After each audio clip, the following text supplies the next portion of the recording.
Every pregnancy needs utmost care and attention. But certain pregnancies need a little extra attention. An Rh negative mother carrying an Rh positive baby is at increased risk of complications. BSV is at the forefront to ensure safe delivery in every Rh negative pregnancy.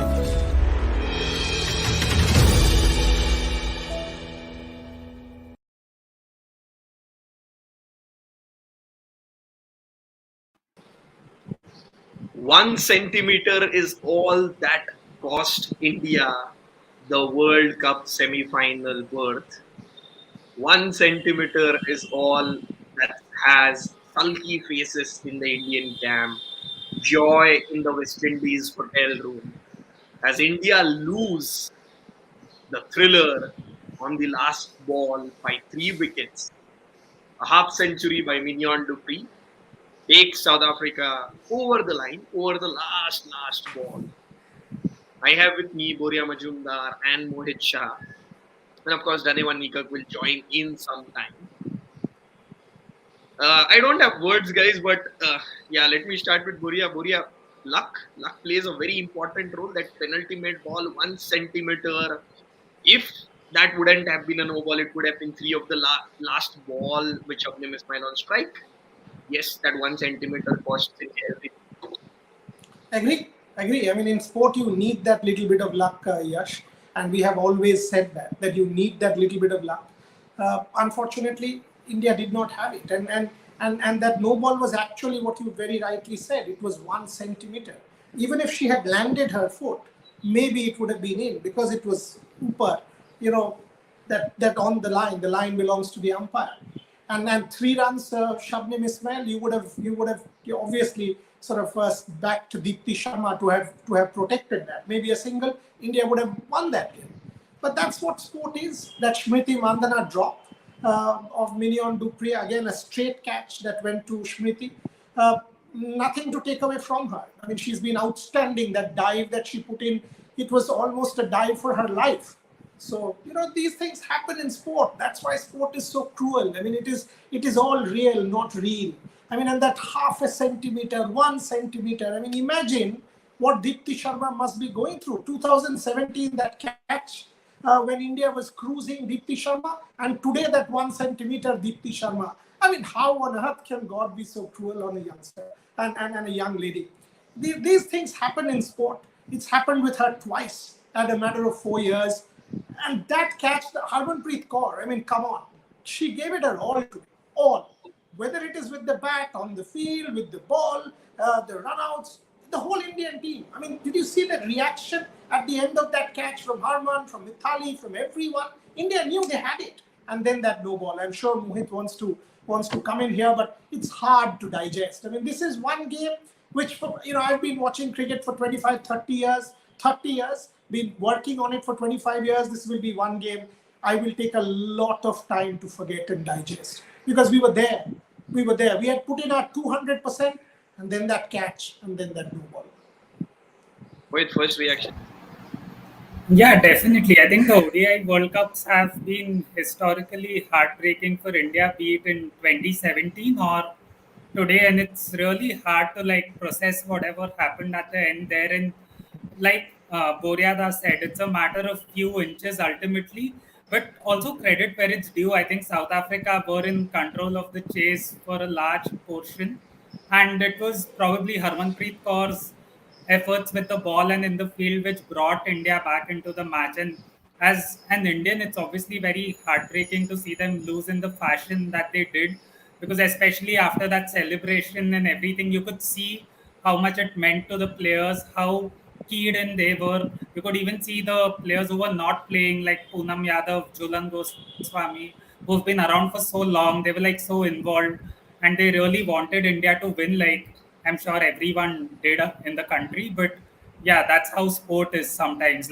Sports can be cruel, and today I think India was just unfortunate to end up on the losing side, because at the end of it, I don't think there was much to separate the two teams. And ultimately, I think India will be happy with their display because they took the top two teams in Australia and South Africa to the final over, and both the matches were very close and they were in it for a long time. So I think India can take a lot of positives, but in the immediate aftermath, there is disappointment. But I think when they look back at this campaign, there will be positives to come out of it. So what happened was, of course, heartbreaking for India, for Mithali, for children who couldn't play today. Their careers come to an end with this spectacular match, a spectacular World Cup, a last ball thriller. Of course, India couldn't go over the line if we just go by the points table. South Africa have been really good this tournament. They finished the league stage on 11 points, second only to Australia. Only lost that one game against Australia. They have on 11 points. England with 8, 7 West Indies qualify. So the semi-finals are Australia play West Indies and England plays South Africa. So England plays South Africa. That is what was decided 100 balls before the match got over. And now West Indies will play Australia. The winners, of course, of both the semi-finals will face each other in that grand final in Christchurch on April 3rd. Let's just have a look at how the match went. We saw Lizelle getting out pretty early, but then it was the Lara show, 80 for Laura Woolward, 49 for Lara Goodall. But after that wicket of Laura Woolward, it was the Harmanpreet Kaur magic that happened. Harmanpreet Kaur came into the attack for the very first time this entire tournament, took the important wickets of Laura Woolward, then Sune Lees, then she was involved in that run out of Marizan Cup. Let's have a look at that batting scorecard once. We'll have a look. She was also involved in Trisha Chetty's run out that later happened. So if you just see from the Indian side, it was Kaur in at least 5 of the total 7 dismissals that happened. But that important innings from Laura Woolward and then Mignon du Preez. I think so. Mignon du Preez's innings, I'll just consider it more important because that just took the game away. Of course, Laura Woolward did her level best. There is nothing wrong. But I think so. It was Mignon du Preez's innings that just, because you in pressure situation you require big match player. Of course, India missed out on Julian Goswami today. But yes, let's talk about South Africa, their campaign. It has been great. Let's talk about Laura Woolward and Mignon du Preez. Let's start with Laura Woolward rather.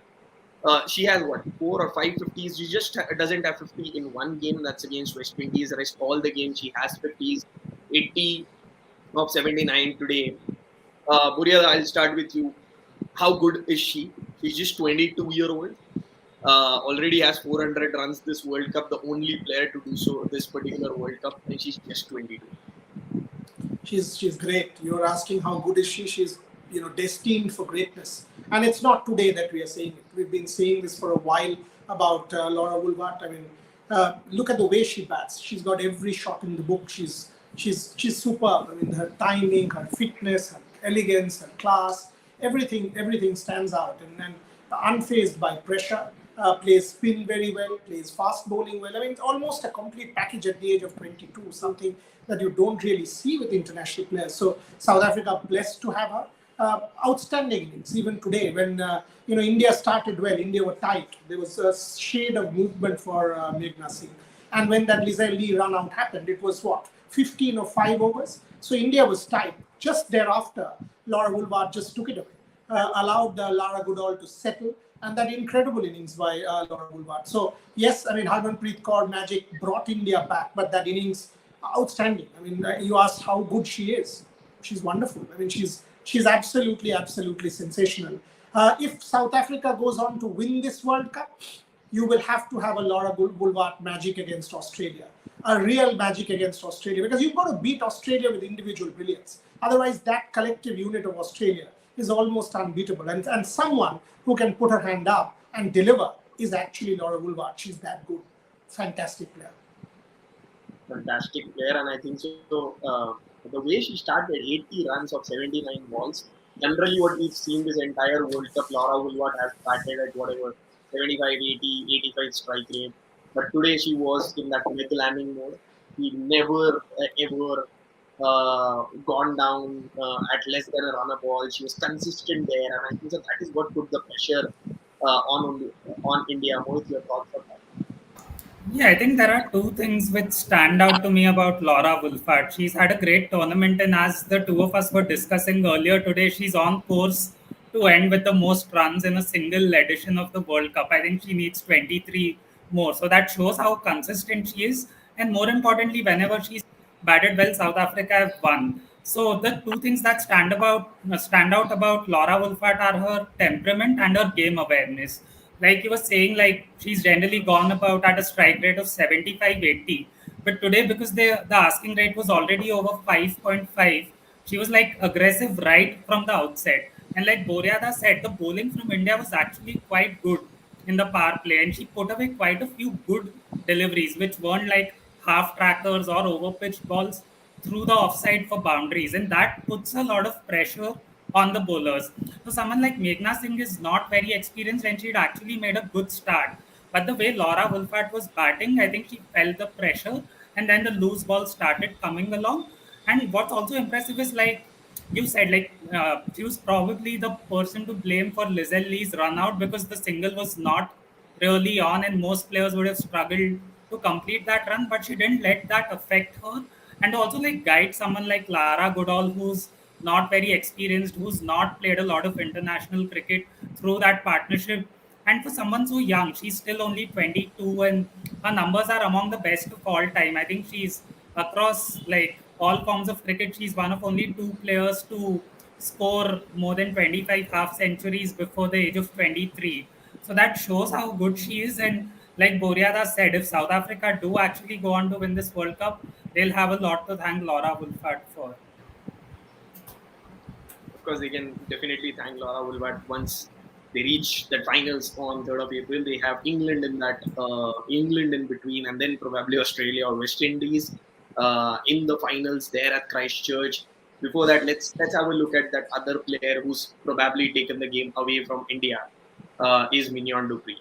2 times she of course that wicket she was saved 2 times. One by Smriti Mandana, she dropped her catch, and then that half a centimeter, whatever, that overstepping of that no ball by Deepti Sharma. Otherwise, things would have been a lot different. But Mignon du Preez, 52 not out at the end of it, 63 balls, soaking all the pressure. She just has 2 fours.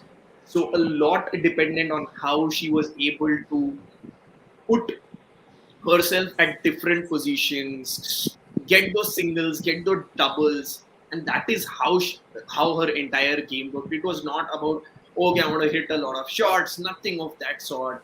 52 not out of 63 balls, 2 fours, a lot of singles and doubles in that innings. Boria, your thoughts?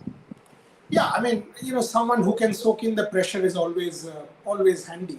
But again, I mean, I don't think it was. Again, I mean, I keep coming back to the issue of luck. I mean, nothing to take away from Mignon du Preez. She was good. Even the last shot, you have to keep your nerve. She did, and nothing to take away any credit from her or from the South African run chase. But I just feel, I mean, that catch was a regulation dolly. I mean, if you actually think that no ball catch was a bad shot, if you think in the context of the match, you need what? 3 of 2. All you need is 2 singles, and you go into a super over, and you are the experienced hand. That shot, actually, Yash, if you really contextualize, completely objectively, rationally, was a bad shot. The choice of that shot was a bad shot. So, in fact, had it not been for that no ball, you and I would have been talking about, Mignon du Preez did a misbowl huck. So that's exactly what you and I would have been talking about today. But that's sport. The luck of the draw went her way. She ran away with it. She took the opportunity, grabbed the opportunity, closed that match. But if you just take that one shot, that one ball, I thought Mignon du Preez should have closed out that game with a single, or should have taken South Africa beyond that line, at least tied it and not played that shot, because she had actually handed the match to India. She handed the match to India, but that didn't happen. India didn't take the match to themselves. They lost the particular match by 3 wickets. Let's have a look at that bowling scorecard once. Um, Preet Kaur Show, the first time she bowls in this tournament, and he is the pick of the bowlers. I think so. There is some mistake in that bowling scorecard. The last player should be Preet Kaur. 8 overs, 2 for 42. She's involved in 3 runouts. The first one, Leslie, was her own, and then 2 more runouts in there. Uh, and the others also, of course, 2 more wickets for Rajeshwari Gaikwad, 10 overs, 2 for 61. Deepti Sharma bowled well, 10 overs, none for 41. Sneha Rana, 10 overs, none for 50, 54. Pooja Vastakar didn't bowl a lot today, 6 overs, none for 37. Let's just speak about Harmanpreet Kaur at the moment. The athlete Harmanpreet Kaur, we just saw her. He scored 48 first, then 3 runouts, 2 wickets. Didn't bowl in the entire tournament. Comes today and bowls what? And is your best bowler of the day or best player of the day? By So a big, mile. By yeah, a by a mile. You mile. said best player of the day by a mile. I mean, by a country mile. You know, and what was interesting was the energy, the energy that she was bringing to the fore. No debate. I mean, that first run out, she batted well. Then that second run out, even that the way she was throwing her body around when Smriti Mandana saved that boundary. Did you see the way she reacted? Now that's actually what I want from players. That energy, that leadership, tremendous, absolutely tremendous. I mean, Harmanpreet Kaur did everything. This was a classic match of individual brilliance, almost bringing a team on the cusp of victory. Not to take away from the Shafali innings, the Smriti innings, the Mithali innings, but you've got to say the fact that India was in that contest in that very last ball, I would give 50% of that credit to Harmanpreet Kaur. The way she was rallying the team, it was sensational to see. So obviously, the baton will pass. She's, I mean, in my book, she's expected to be the next leader, the next captain, whoever is the vice captain. Maybe Smriti or Deepti also got it for a while. But Harmanpreet Kaur definitely in the reckoning. Whether they'll make her captain of both formats or go to Smriti is something the selection committee will decide. But nonetheless, she will be a leader in that dressing room for sure. Today was evidence that she's a strong personality, and come at the hour, she brought out that strong personality, helped Mithali Raj in every possible way, in setting the field, doing it with the ball, except one bowling change. I thought the captaincy and the planning was perfect, and that was Pooja Vastrakar, because Pooja wasn't having a good day. And that 1 over, when they went to Vastrakar and there were 3 fours or 2 fours, Mignon Dupriya went back and played one towards fine leg. I thought if you had taken pace off the ball like the way India was doing, that for me was a bit of a turning point. Had that over not been bowled. So 3 critical points, Yash. One was that catch, Smriti Mandana. One was obviously the no ball. One was that Pooja Vastrakar thing. And to sort of hide all of this, like an overarching tree, was Harmanpreet Kaur. The performance was, put your hand up, I mean, and say that, take a bow. Take a bow, because it was one of those rare, extraordinary feats of brilliance by somebody with the ball and on the field. Tremendous stuff. The one line important from Mithali Raj's post-match captain's chat comes out is, everything should come to an end.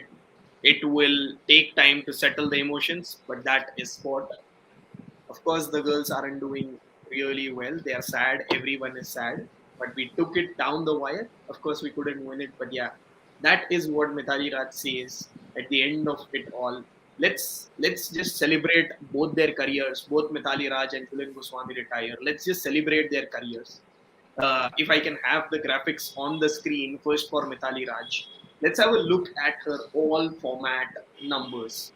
All format international careers, 12 tests, 699 runs, 232 ODIs, 7,805 runs, 89 T20Is, 2,364 runs, a mammoth total of more than 10,000 runs, average of 50.68, 700s and 64 50s. Just if we have a look at her ODI numbers as well, 232 matches, an average of 50.6 at 764 50s. That's insane. And just having a look at her World Cup numbers, what has she done in the World Cups? 38 matches, 1,321 runs at an average of 47.17, 1350 plus scores, including 200s. That's Mithali Raj for you guys. The career comes to an end. What it's been 23-year long career, but what a career it has been. A legend of the sport, probably the greatest of all time. This phrase is used a lot of times, but this is the day to say thank you, Mithali, for all that she's done in her 23 years of career. Boria, you've known her very closely. More than a family or more than anything, the player, the persona, the legend that she is.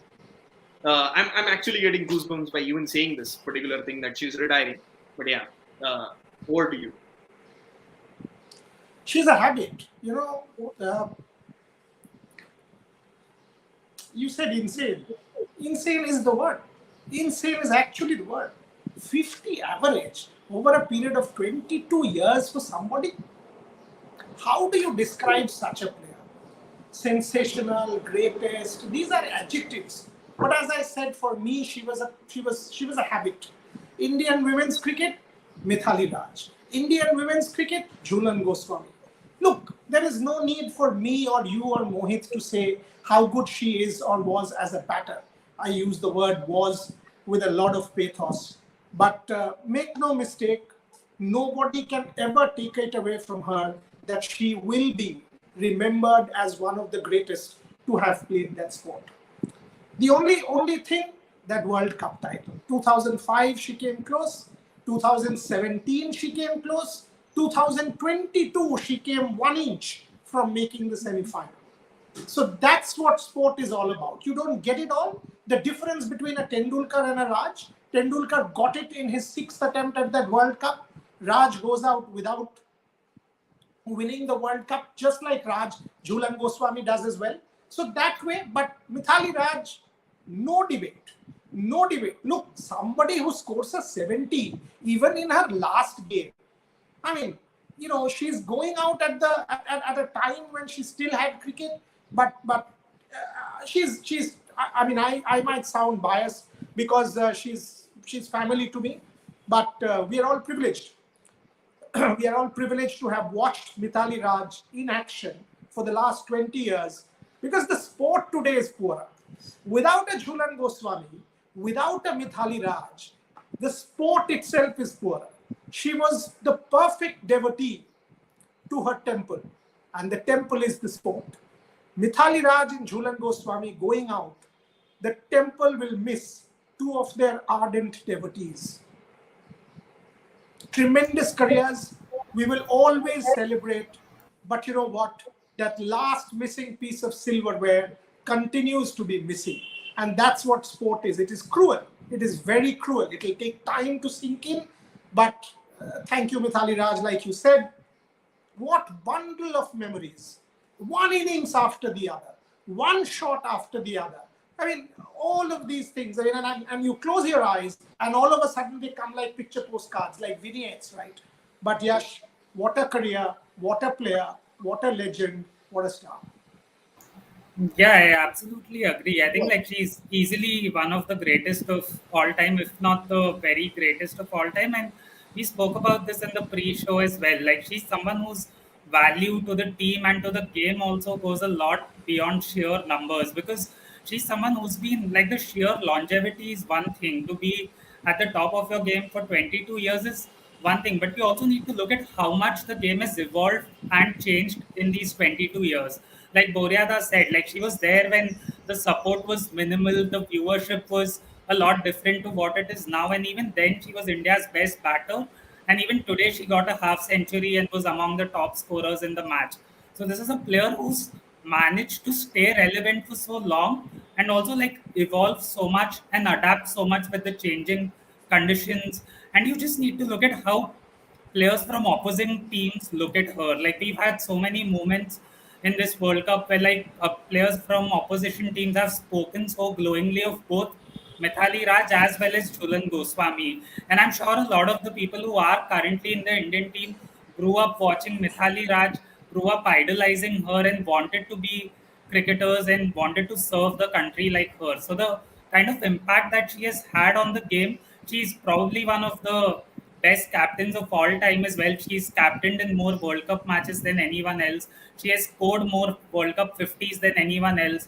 And she's always delivered on the big stage or in low profile matches. So the kind of impact that she has had, it won't do justice to like sum it up in just words. And like the two of you said, like all we can do today is be thankful for her and celebrate the long and successful career that she has had. She might not have had a World Cup title, but she's won plenty of other things, and her contribution, I think, ultimately is invaluable because of the intangible things that she's done for Indian cricket over the years. So yeah, all we can do today is be Mohit thankful. said it nicely there, Yash. 2005, when India won the World Cup, soon after that, they had to travel in after that, after making the final, they had to travel in unreserved compartment sitting next to a toilet. Ask Mithali and Jhulan and they'll tell you the story. From sitting next to a toilet in a second class unreserved compartment to today's central contracts, WIPL, multiple white ball finals, BCCI taking the sport to a different level, cover of multiple magazines, leading to the birth of a platform like a Women's Cricket Zone and Red Sports, doing these shows. Think about yourself, about Mohit, about me, and think, had it not been for a Raj and a Goswami, would we actually have been analyzing the sport like this is? Think of the economy that they've spun. Think of everything. How many people are now part of the sport thanks to these two ladies? Think of the macro impact they are leaving behind. That's real legacy for you. You've transformed the country. You have transformed a whole legion of people. You have inspired and created aspirational tales for thousands and lakhs and millions of girls. How on earth can we just thank them in one show?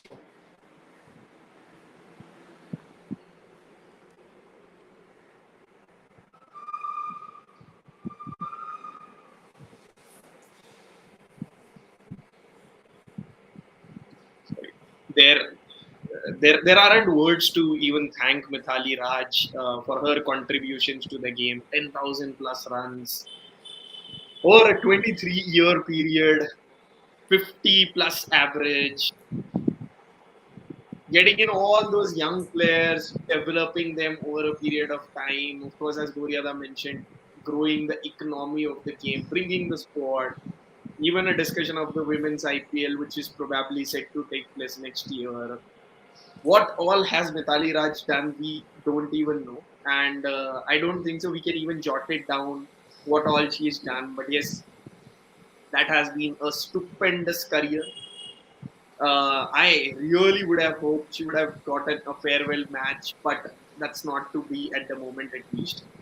Coming from one legend to another, let's talk about the other legend who didn't even get to feature in this last game, which could have been her last game due to a side strain, and had to see her team losing those important moments or losing that particular match right from the dressing room, is Jhulan Goswami. Another insane career, more than 200 ODIs. We can see that all format numbers of Jhulan Goswami: 44 wickets in 12 tests, 252 wickets in 201 ODIs, 56 wickets in 68 T20Is. This has been insane. The average, the economy of 3.37. Let's have a look at her ODI numbers: 201 matches, 252 wickets, 5 wicket hauls, an average of 21.98. And what a World Cup number she's had. She's the leading wicket taker at the World Cup stats with 43 wickets in 34 matches. Another brilliant economy, 3.45, an average of 21.74. These are insane numbers. If we talk about Mithali Raj's longevity of 23 years, Jhulan Goswami has been there for 20 years. And for a fast bowler to be at the top of her peak for 20 years, I don't know what else should I even be saying. I just remember something recently. England and Wales Cricket Board media manager had tweeted, Hen Cowan had tweeted, that there should be an whatever there should be a type of a statue which reflects Julian Goswami's action outside probably the Eden Gardens. This is a request to Cricket Association of Bengal, BCCI, to do the same. But yeah, let's discuss her career. It's, of course, we've discussed a lot about Mithali. Julian does not deserve anything less. Yeah, and there is a photograph, just to let you know that outside the facade of Eden Gardens, there is a photograph of Julian Goswami along with Saurav Ganguly and India's World Cup winning moments, MS Dhoni's 2007, 2011 and Kapil Dev's 83. So Julian Goswami is right up there. Both of you guys know she's family, right? So Julian Goswami, unreal. I mean, for a fast bowler to do what she has done, spanning over a period of 20 plus years and staying at the top with this level of commitment and passion, unbelievable. I mean, she taught Indians to bowl fast. I mean, a fast bowler of that caliber, running in, day out. I mean, I call Mithali Raj a habit. Julian Goswami was another one. Last few tours, every time because of COVID that India's travel, she would come to my house the previous day to take masks, because I would get these N95 masks for her and hand them over as a sign of luck. You know, how many memories? I mean, that's what I'm saying. Another true devotee of the sport. The sport is poorer. Cricket today is poorer. We've all been privileged. And here I speak of the entire legion of Indian cricket fans and players to have witnessed Julian Goswami and Mithali Raj over the last 2 decades. We have all been privileged, because very rarely does an MS Dhoni come along, a Tendulkar comes along, a Julian Goswami comes along, a Mithali Raj comes along. These are, they are at a pedestal that few will be able to reach any point in time in their careers. They will forever be remembered as role models, as dreams come true stories, as aspirational tales that changed the story of women's cricket in this country forever. Julian, next time I see you, that hug awaits, but what a career. Yeah, I think for Julan, like life has almost come a full circle, because I remember she told us in the piece that we did on her for the cover of our magazine that she first got like inspired to play the World Cup when she was a ball kid for the 1997 final, which was played in Kolkata. And then to go on to play 5 World Cups, become the all-time leading wicket taker in the tournament and in ODIs and in international cricket across formats, shows what a great player she is. And as disheartening as it is to see her not play today owing to an injury, we spoke about it in the pre-match show that it will be a big loss for India, because even at 39 she still leads the Indian attack. She's been India's most successful bowler even in the last 12 months. But Julan being on the sidelines probably shows the kind of player she has been right through her career, because I think if you speak to any person who's played with Julan Goswami, who's been in close contact with Julan Goswami, they'll tell you that there's never been a greater team player in the history of cricket than Julan Goswami. She's always the first to celebrate the successes of her other teammates. She's always there for the youngest members. She's always there for the senior people. So I don't think there has been a better team player than Julan Goswami. And like Boria said, like before Julan Goswami, there were fast bowlers in India. There were good fast bowlers, but she is the one who like changed it all, who inspired so many kids, not just in India, but also from other countries to bowl fast. Like we've seen so many overseas bowlers doff their hat to Julan Goswami, players of the caliber of Anya Shrubsole, Elise Perry. All of these are bowlers who are like legends in their own right, who've spearheaded the bowling attacks of their country. And when people like them say that Julan Goswami is probably one of the best of all time and someone who's inspired them and motivated them along their cricketing journey, you realize the magnitude that someone like Julan carries. And more than anything, I think it's also the person that she has been. Like she's been a great ambassador for Indian cricket. She's brought a lot of glory to Indian cricket. She was the first Indian women's cricketer to win the ICC Cricketer of the Year award almost 15 years back. So, and even now she's in the top 10 in the world ranking. So that just shows you what a remarkable career she's had, and she continues to remain at the top of her game even at this age. Like even in this World Cup, her numbers stand up, and even in the last match against Bangladesh, she bowled really well. And maybe had she played today, the result could have been different, because what India missed out on was early wickets in the power play and wickets at the death, and that is something that Chulan's been doing right through her career. So maybe she could have been the difference maker today, and it's sad that she didn't get the farewell that she deserves. But ultimately, I think we can all just be thankful and have a lot of gratitude towards these two ladies for what they've done for Indian cricket and also world cricket, because they've taken the profile to an altogether different stratosphere. And yeah, there's nothing but a lot of gratitude for these two women from everyone in India and I guess all across the world.